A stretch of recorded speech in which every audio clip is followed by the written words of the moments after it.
Welcome to my blog everyone. আজকের এই recipe ব্লগে আমি দেখাতে চলেছি পারফেক্ট হোমমেড ফ্রাইড রাইস একটি ডিটেলসে recipe. So let's get started.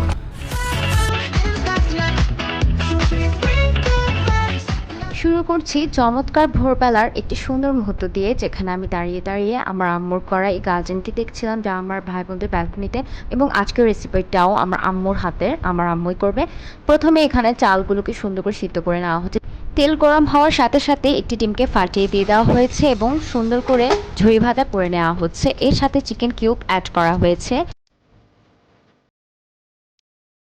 এখন একে একে আদা বাটা, রসুন বাটা, সব ধরনের বাটা মশলাগুলো অ্যাড করা হচ্ছে, যার কারণে এই চিকেন কিউবগুলোর টেস্টটা আরও বেশি সুস্বাদু হবে এবং একটি সুন্দর গ্রান বের হয়ে আসবে।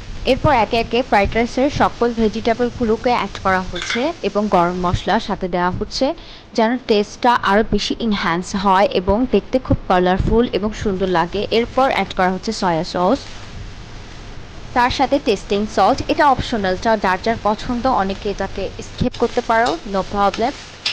আরও অ্যাড করা হচ্ছে গোলমরিচের গুঁড়ো, যার কারণে একটা সুন্দর ব্রান্ড ফ্লেভার অ্যাড হবে। এর পাশাপাশি 1 চামচের মতো ঘি অ্যাড করা হয়েছে। সামান্য পরিমাণ টমেটো কেচাপ অ্যাড করা হয়েছে। অলমোস্ট ফ্রাই করা শেষ। এখন আমাদের সিদ্ধ করা যে ভাতটা ছিল, রাইসটা, সেটাকে এখন অ্যাড করে সুন্দর করে মিক্সচার করে দিতে হবে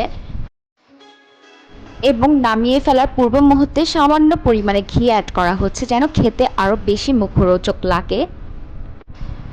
আর এই যে ফাইনাল লুক, ফাইনালি কত সুন্দর লাগছে দেখতে। এটা খেতে এতই মজা, তোমরা বাসায় অবশ্যই ট্রাই করো। আর আমার ভিডিও ভালো লাগলে অবশ্যই লাইক, কমেন্ট, শেয়ার করো। আল্লাহ হাফিজ এভরিওয়ান।